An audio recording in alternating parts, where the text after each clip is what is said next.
আরে যশ, আয় তুইও চলে আয়, আমাদের সাথে বসে খেয়ে নে। কথা প্রথমবার রান্না করেছে, চলে আয়।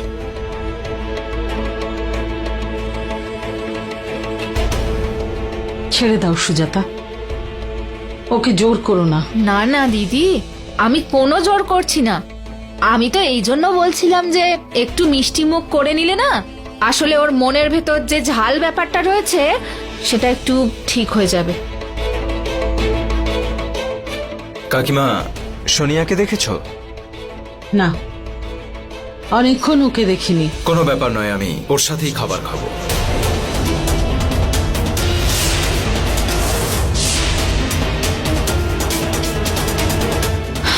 হে ভগবান, আমি আমার জীবনে এই প্রথম একটা ছেলেকে দেখলাম যে নিজেই সব জেনে বুঝে কালো বেড়ালের জন্য অপেক্ষা করছে যাতে এসে ওর রাস্তা কাটে। খাও সুজাতা। একটা কথা বলতেই হয়, তোর হাউসটা খুব সুন্দর। নাইস না? You know what? সত্যি, I just love your house. Thank you so much. You know what?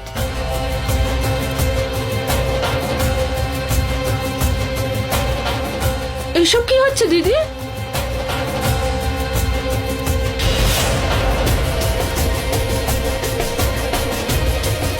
ছাড়ো, বাদ দাও, দেখার দরকার নেই সুজাতা। আরে আমার কাঁচের বাটিটা! বৌদি, তুমি মিল্ক কেক রেখেছিলে না? হ্যাঁ, কিসের আওয়াজ হলো? এই যে গেল। হে ভগবান! এ বাবা, are you okay sweetie? Yes, আমি ঠিক আছি। দেখি তোর বেশি লাগেনি তো?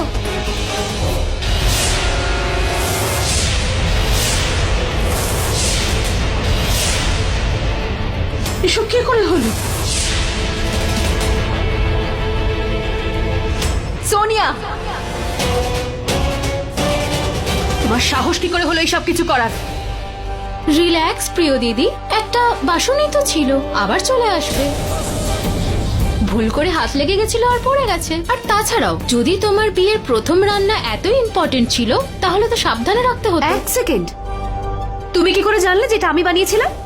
আর এটা এই বাড়িতে আমার প্রথম রান্না? ও প্লিজ, সেটা তো ওই প্রেজেন্টেশনে বোঝা যাচ্ছিল। অ্যান্ড আই এম অ্যাক্ট্রেস, আমি তো এসব সিন করেই থাকি। আমি জানি কোন জিনিসটাকে কি বলে।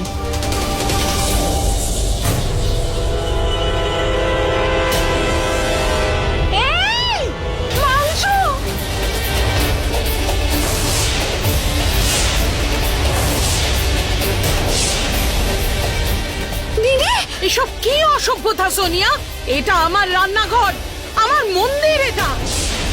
এটাকে অপবিত্র করার সাহস কি করে হলো তোমার? রিল্যাক্স শাশুড়ি মা, এটা তো শুধু মিট, জীবন্ত কিছু নয় তো যে আপনার কিচেন খারাপ করে দেবে। যদি আপনার বিশ্বাস না হয়, এই দেখুন।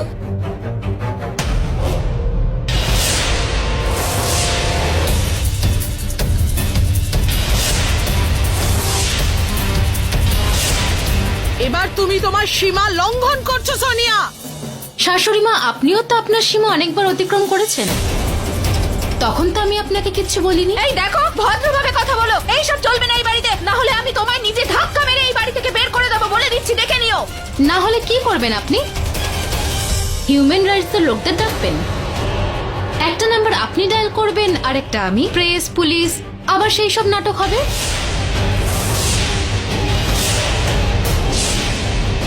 সুইটস, আমি দেখছি তোমাদের কে আটকাতে পারে। Ouch! Are you mad? Relax Sonia. আরে একটা কৌটোই তো, ভুল করে পড়ে গেছে। তোমরা দুজনেও কি এরকমই ট্রিটমেন্ট চাও নাকি জানো দরজাটা কোন দিকে? আচ্ছা শোন, তোর সঙ্গে পরে দেখা হবে, আমরা যাচ্ছি বাইরে। এই বাড়িতে আবার আসার কোনো প্রয়োজন নেই। এক মিনিট সোনিয়া, কোথায় যাচ্ছ? আগে ওগুলো পরিষ্কার করো। হোয়াট? তুমি সোনিয়া আর দ্য ডিভাকে দিয়ে কাজ করাবে? মিসেস সোনিয়া, ডিভা হবে তুমি বাড়ির বাইরে, এখন তুমি আমার ছোট যা। সেই জন্য আমি যা বলবো তোমাকে করতে হবে। পরিষ্কার করো। No wedge.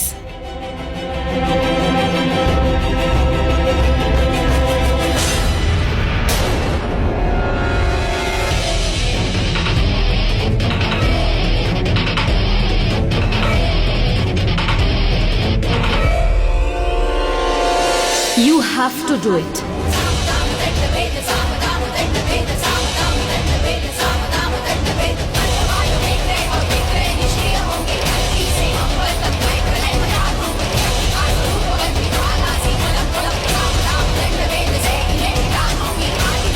আর হ্যাঁ মিসেস সোনিয়া, এটা ছিল তোমার লেসন নাম্বার 2।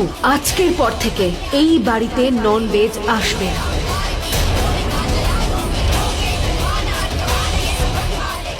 আউচ!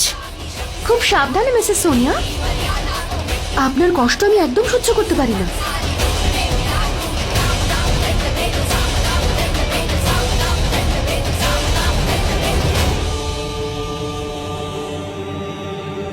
বড় মা, এই সব কিছুর জন্য কেউ নিজের মুড খারাপ করবে না। কেউ কিচ্ছু করতে পারবে না, আমি আছি তো। বৌদি, কিন্তু তুমি যে মিল্ক কেক বানিয়েছিলে সেটা? কোনো ব্যাপার না উত্তরা, আমি কিছুটা মিল্ক কেক ঠাকুরের ভোগের জন্য রেখেছিলাম। আমরা সবাই 1 চামচ করে খেতে পারবো, তাহলে তো নিয়ম হয়ে যাবে, তাই না? না, কথা ভেবে নাও, সবকিছু ঠিকঠাক হয়েছে। তুমি আমাদের এই রান্নাঘরকে অপবিত্র হওয়ার থেকে বাঁচালে। এর থেকে বড় আর কিচ্ছু হতে পারে না। মা, আরে কি হলো? মা, কথা।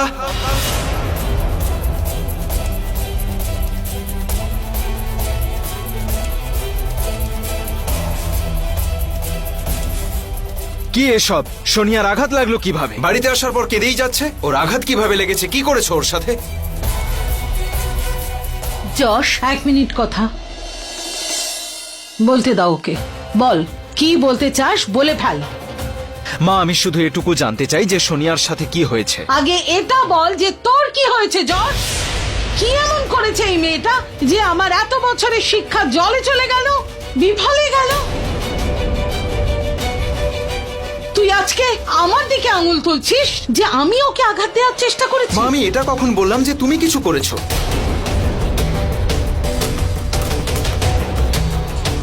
কিন্তু এখানে কেউ কেউ এমনও আছে যে সোনিয়াকে প্রথম থেকেই আঘাত দেওয়ার চেষ্টা করছে।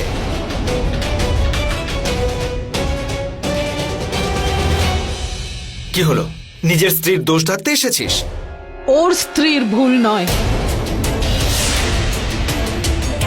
ভুলটা আমার যশ, যে আমি কখনো তোকে তোর ভুলের জন্য থাপ্পড় মারিনি। যখন তোর বাবা তোকে মারার চেষ্টা করেছেন, বকার চেষ্টা করেছেন, আমি ঢাল হয়ে তোকে রক্ষা করেছি। তোর এই ব্যবহারের জন্য আজ তোর বাবা এই বাড়িতে থাকতে চাইছেন না।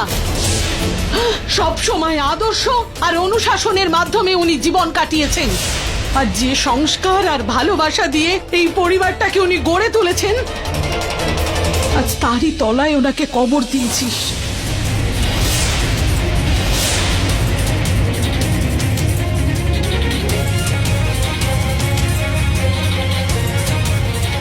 প্লিজ মা, এনাফ। আপনি প্রত্যেকটা ব্যাপারে যশকে কথা শোনানো বন্ধ করুন। দেখো সোনিয়া, আমি আমার ছেলের সঙ্গে কথা বলছি, আর যখন আমি আমার ছেলের সঙ্গে কথা বলবো তখন অন্য কারুর এর মধ্যে কথা বলার কোনো অধিকার নেই। আর যশ, আমাদেরকে জিজ্ঞাসা করার আগে ওকে তো জিজ্ঞাসা করো যে আজকে ও কি করেছে। ননভেজ নিয়ে এসেছে।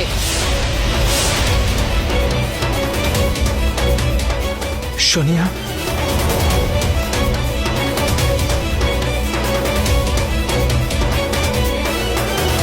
তো কি এসে যায় বৌদি?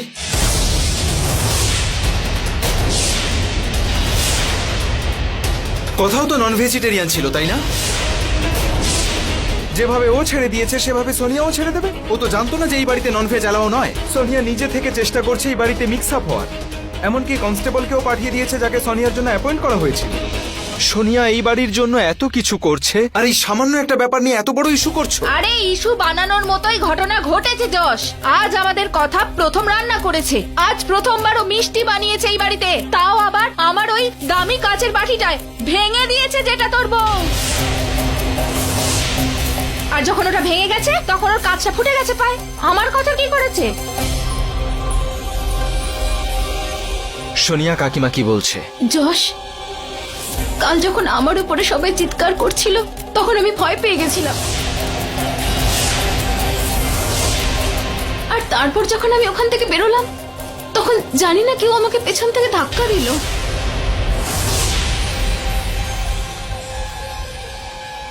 আর আমার পায়ে লেগে গেল।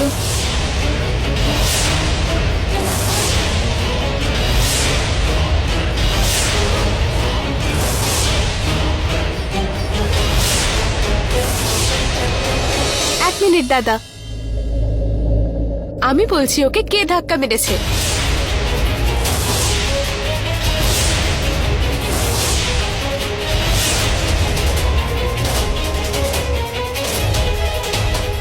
এই দেখো।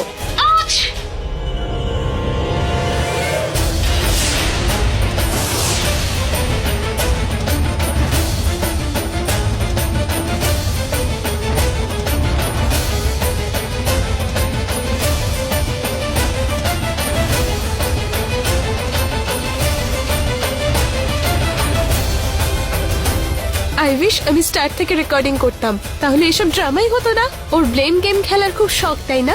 তাই আমি কথা বৌদির বুদ্ধিতে এই ভিডিওটা করেছিলাম। তোমার কি মনে হয় সোনিয়া, শুধু তুমি স্মার্ট? আমার প্রিয় ছোট যা, যেখানে তোমার চিন্তা শেষ হয়ে যায় সেখান থেকে আমার চিন্তা শুরু হয়। So don't even think for a sec যে আমি থাকতে আমার পরিবারের ওপরে তুমি যা খুশি অভিযোগ করবে। ব্যাস কথা। এসব কি হচ্ছে? কি করছো কি তোমরা? কেউ ওর বিরুদ্ধে ভিডিও বানাচ্ছে, কেউ ওকে আমার ফ্যামিলি বলে পর করে দিচ্ছে। আরে ও আমার স্ত্রী, আমরা একে অপরকে ভালোবাসি। ওই কাহিনীর মতো নয় যে ঠকিয়ে বাড়িতে এসেছিল আর তোমাদের সাথে ওইসব করেছিল। মা তুমি বলো, কেন আমার সাথে এসব করছো? তোমরা কখনো আমার জন্য পরোয়া করনি। আজ ও যখন করছে তাতে তোমাদের কেন এত অসুবিধে হচ্ছে? তোর কি হয়েছেটা কি যশ? তুই কিভাবে কথা বলছিস মায়ের সঙ্গে? এক মিনিট, আমি আমার মায়ের সাথে কথা বলছি। এক্ষুনি উনি বলেছেন যে মা ছেলের কথা বলার মাঝে কারো কথা বলার কোনো অধিকার নেই।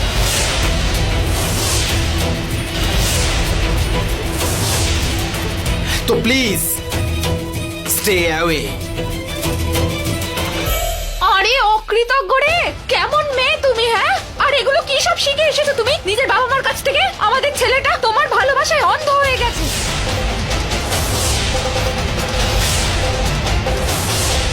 সম্মান করতে ভুলে গেছে বাবা মায়ের।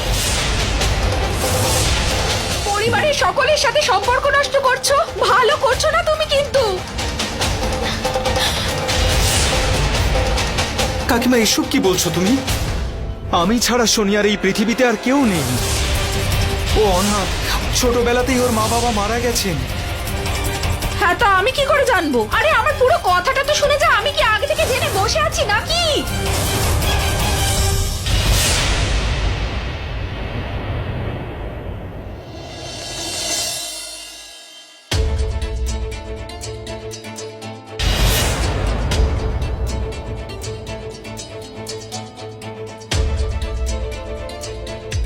শেখর,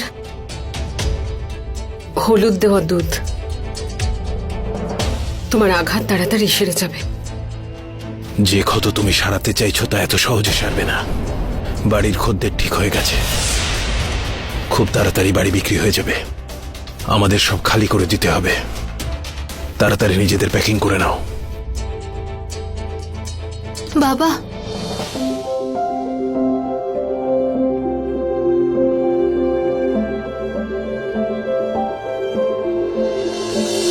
কি কিসের জন্য এত শাস্তি দিচ্ছ তুমি কথাকে? আমি এ ব্যাপারে কোনো কথা বলতে চাই না। কিন্তু আমি বলতে চাই বাবা।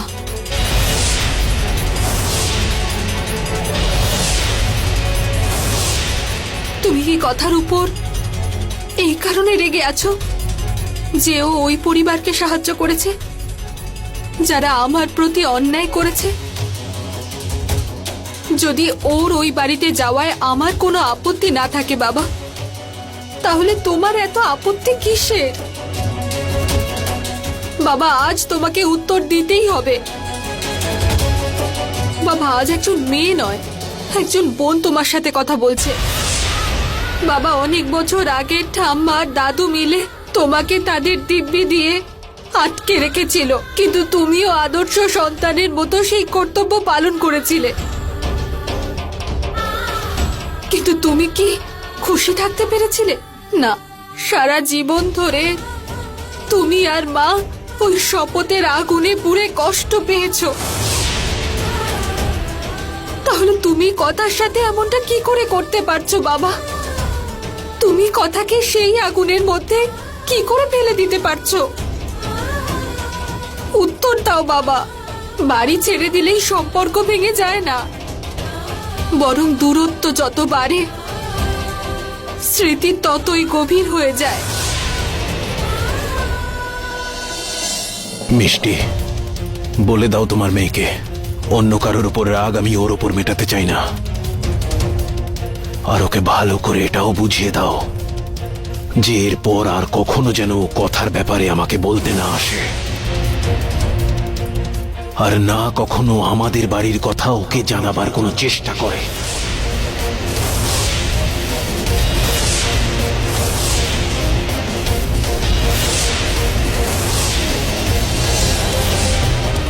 বুঝিয়ে দিও ভালো করে।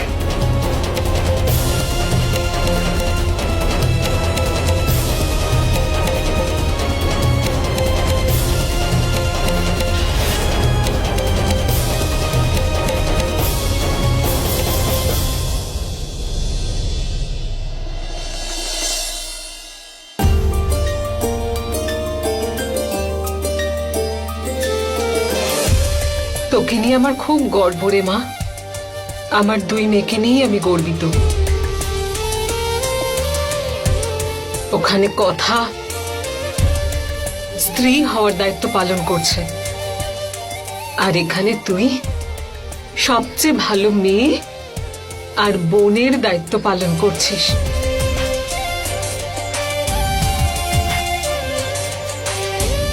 তুই চিন্তা করিস না, এই সময়টাও কেটে যাবে।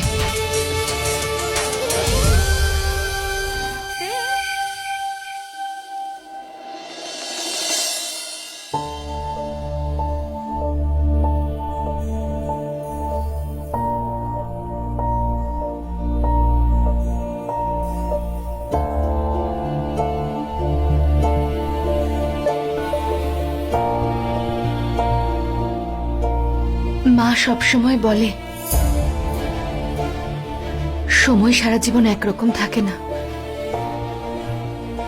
বড় মা, যখনই আমি কোনো প্রবলেমের জন্য আপসেট হয়ে যেতাম তখন মা বলতো যে দিনের 24টা ঘন্টা আমাদের জীবনে আনন্দও দেয় আর সমস্যাও আনে, কিন্তু কখনো সেই প্রবলেম নিয়ে আমাদের আপসেট হওয়া উচিত নয়।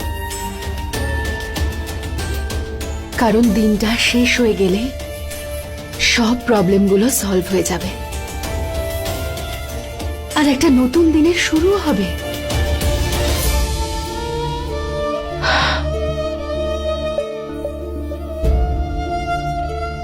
তোমার তো তোমার মায়ের সব কথা মনে আছে,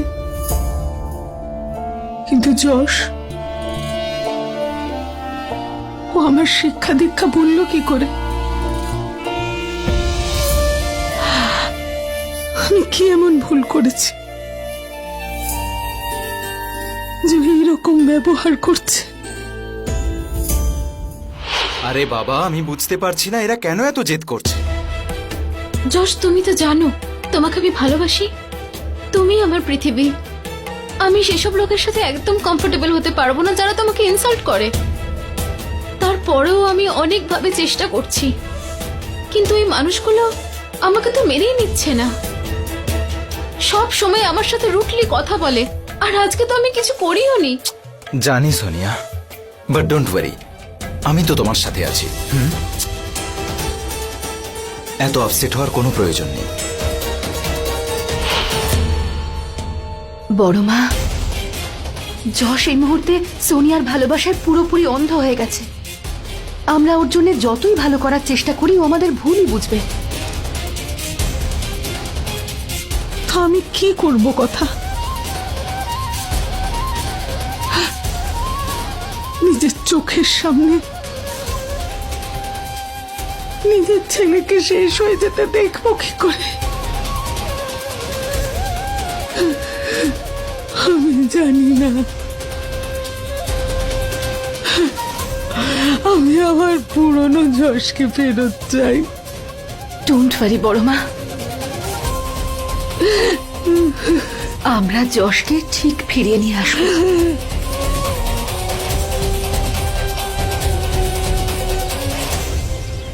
হ্যাঁ, আমি সত্যি বলছি, একটুও মিথ্যে বলছি না। এই বাড়িটা একদম ভালো নয়, এটা তো সবাই জানে। এটা তো আপনার বাড়ি, নিজের বাড়ি সম্পর্কে আপনি এই কথা বলছেন? হ্যাঁ, আপনি ঠিকই বলেছেন, এটা আমাদের বাড়ি, কিন্তু আমাদের পরিবারের সাথে আজ পর্যন্ত কোনো কিছু ভালো হয়নি।